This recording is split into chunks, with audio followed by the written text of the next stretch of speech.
ठीक है, सबसे पहले अपन देखो एक्सरसाइज कर रहे हैं, स्टार्ट अपनी exercise at height and distance, ऊंचाई व दूरी। ठीक है, ऊंचाई और दूरी अपने को त्रिकोण की चीज जो अनुपात है sine theta cos theta tan theta से अपने को ऊंचाई और दूरी ज्ञात करना है। दो बिंदुओं के बीच की मान लो, दो अपने हाइट, कोई मीनार की हाइट वगैरह ज्ञात करनी हो तो वो ज्ञात करना है। ठीक है, तो सबसे पहले आपको यहाँ पे परिभाषा के तौर पे याद होना चाहिए दृष्टि रेखा। दृष्टि रेखा, दृष्टि रेखा इंग्लिश में बोले तो लाइन ऑफ साइट। दृष्टि रेखा किसे कहेंगे?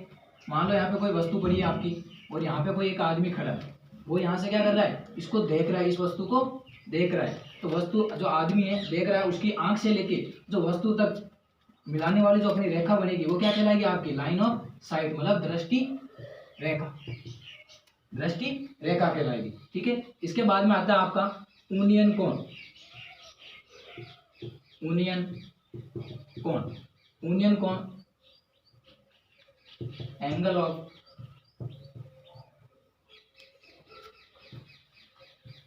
ऑफ एलिवेशन,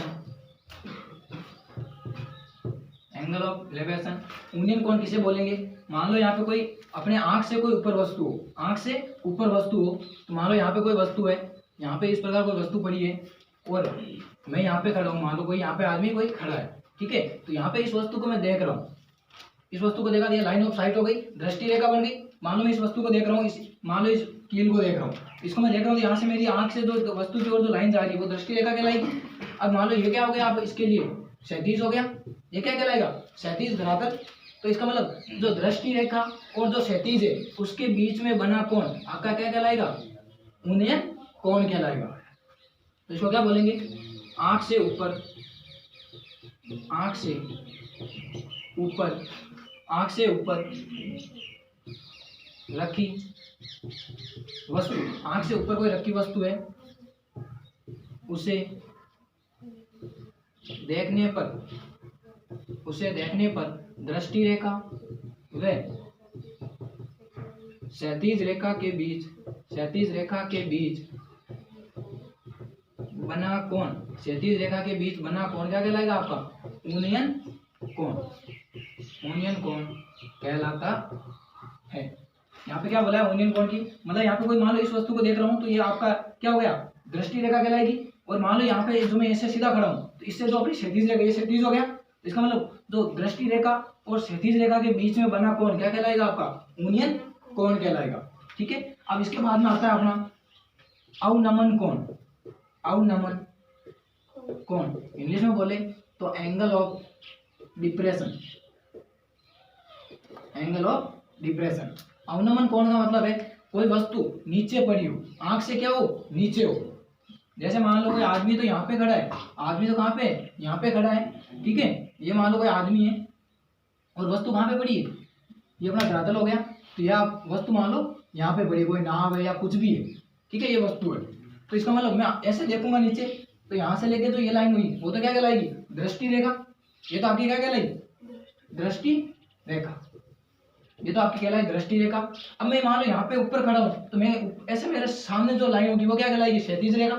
ठीक है, तो ये आपके जो सामने वाली रेखा है ऐसे, तो वो क्या कहलाएगी? क्षैतिज रेखा। क्षैतिज रेखा मतलब जैसे मान लो मैं यहाँ पे ऐसे खड़ा हूँ तो मैं मान लो यहाँ पे कोई वस्तु पड़ी है तो मैं उसको देखूंगा तो ये नीचे वाली जो रेखा कहलाएगी वो तो क्या कहलाएगी? दृष्टि रेखा। और जो सामने ऐसे सामने वाली रेखा वो क्या कहलाएगी? क्षैतिज रेखा। तो इन दोनों के बीच में जो कोण बनेगा, इन दोनों के बीच में जो कोण बना वो आपका क्या कहलाएगा? अवनमन कोण। इसकी परिभाषा क्या हो जाएगी?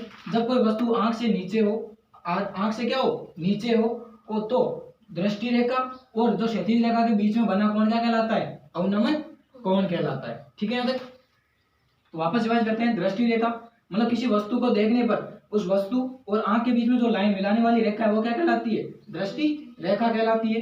दूसरा आता है अपना यूनियन कोण, एंगल ऑफ एलिवेशन। इसकी परिभाषा क्या हो जाएगी? जब कोई वस्तु आंख से क्या हो? ऊपर हो, आंख से ऊपर हो, तो उसको देखने पर जो दृष्टि रेखा और क्षैतिज रेखा के बीच में बना कोण क्या कहलाएगा? यूनियन कोण कहलाएगा। इसके बाद में थर्ड आता है आपका अवनमन कोण। अवनमन कोण की परिभाषा क्या हो जाएगी? कोई वस्तु क्या हो? आंख से नीचे हो, आंख से क्या हो? नीचे हो, तो आपके दृष्टि रेखा और क्षैतिज रेखा के बीच में बना कोण क्या कहलाता है? अवनमन कोण। ठीक है, ये आपके पूरी चैप्टर के अंदर ये तीन ही चीजें काम आने वाली है। तो अपने को इसके अलावा आपको एक ध्यान रखना है कि टेन थीटा क्या होता है, साइन थीटा क्या होता है और कोस थीटा, ये तीन चीज काम आती है। तो आपको पता है टेन थीटा बराबर क्या लिखते हैं अपन, लंब बटा आधार लिखते हैं। टेन थीटा बराबर क्या लिखते हैं, लंब बटा आधार। तो इसके अकॉर्डिंग ट्राइंगल बनाते हैं अपन, एक त्रिभुज बनाते हैं।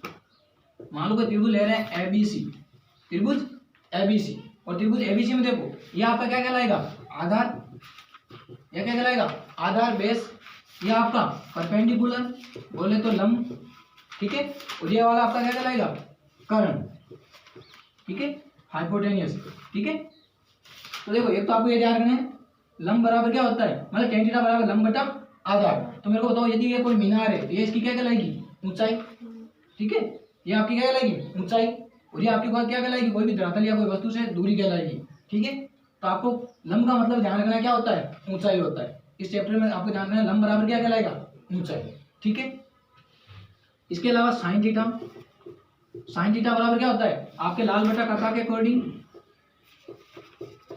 साइन थीटा बराबर क्या होता है, लंब बटा कर्ण होता है। देखो इधर लंब बटा कर्ण, ये आपका क्या कहलाएगा, साइन थीटा, तो यहाँ पे लंब बटा कर्ण।